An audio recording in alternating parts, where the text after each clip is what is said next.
Di ba sila nag-isip naka-uniform ako? Dala-dala ko yung opisina ko. Actually, hindi po kami yung sa bus lane. Nasa gitna po kami. Pinapunta po kami ng mga nakaganyang uniform po na sa unahan. Titikitan daw po kami. Para saan po? Kusa kami pinapunta ng mga naka-uniform na ganito, sir eh. Nasa gitna sila ng mga sasakyan, bigla silang namara ng mga motor. Wala kami sa bus lane kanina, nasa gitna po kami. Bakit kami pinapasok sa bus lane tapos titikitan kami? Sobrang laki ko ng abala. Sana yung mga MMDA, yung mga officer na nag-ano sa kanila, lagyan rin ng body cam para nakikita rin kung tama ba yung paghuhuli nila, pag-i-stop nila, pag-titikit nila. Kasi yung mga taong hindi naman dumadaan dito, pa i-stopin nila kasi titikitan nila. Ipipilit nila, sila yung nagpapunta dito, sasabihin titikitan tayo. Aminin ko naman po yung pagkakamali ko. Mali po talaga ako. Hindi ko kasi kayo paparahin, sir. Hindi kayo napansin. Katulad yan, minimum lang ako. Tapos, pagbabayaran nyo ako ng 5,000. Paano naman yung pamilya ko, di ba? So, hindi naman makatarungan yung ganyang batas.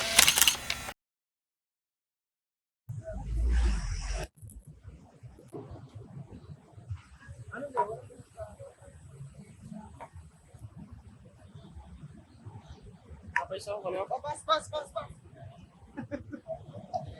Boss. Ilang buwan pa lang kasi ako dun, sir. Ay, dun po.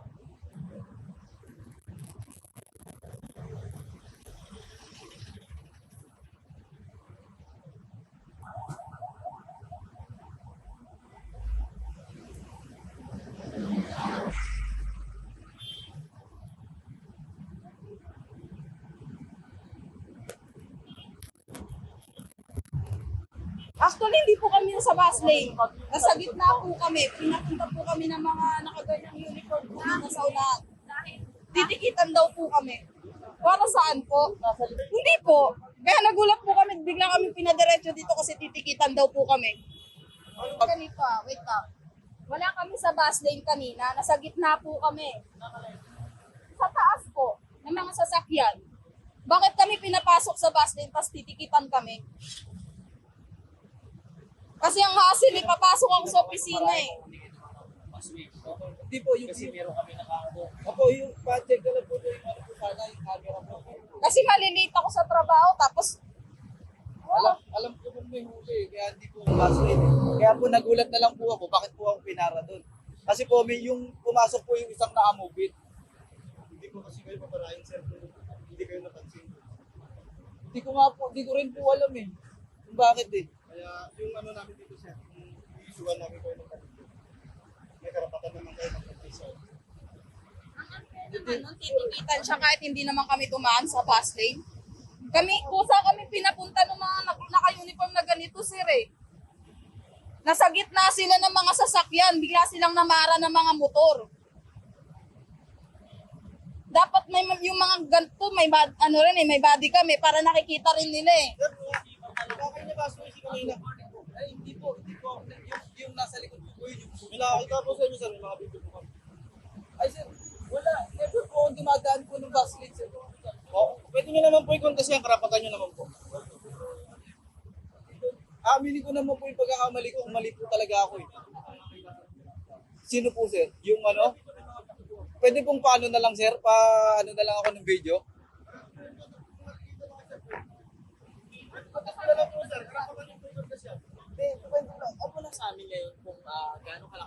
Sobrang laki ko ng abala. Sana yung mga MMDA, yung mga officer na nag-ano sa kanila, lagyan rin ng body cam para nakikita rin kung tama ba yung paghuhuli nila, pag-i-stop nila, pag-titikit nila.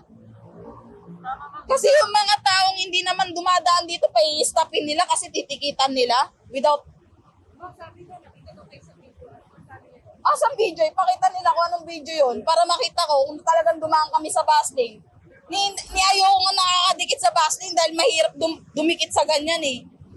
Dahil prone accident yan. Kapag dumikit ka dyan, mabangga ka dyan, it's either 50-50 ka, patay ka.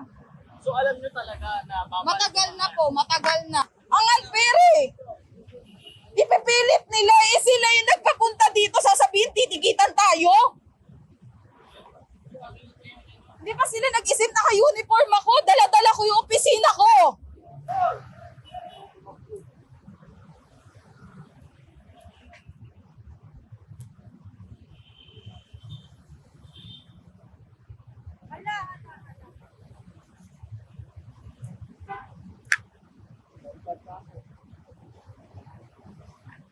pila kayo po, ano, diretso.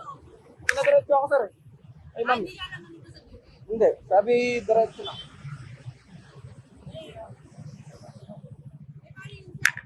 Ano man sabi na huli kayo eh, 5,000 people ka. Wala naman tayong magagawa, ma'am eh. Pero alam niyo, sir, bawal. Hindi. Nag-ano lang naman ako eh. Gumanon lang naman ako. Hindi naman talaga tuloy-tuloy na ano. Hindi naman ako nag-stay. Nag-ilit lang ako eh. Dapat may konting consideration naman kasi hindi ka naman dumare-diretso eh. Baga parang naapakan mo lang yung yellow. Oo, siyempre. Saka rush hour naman eh. Dapat, gumanon lang naman ako ng konti. Dapat may konting consideration tayo doon. Eh, sir, pag Di- naman may Katulad niyan, minimum lang ako. Tapos, pagbabayaran niyo ako ng 5,000. Paano naman yung pamilya ko, di ba? So, hindi naman makatarungan yung ganyang batas.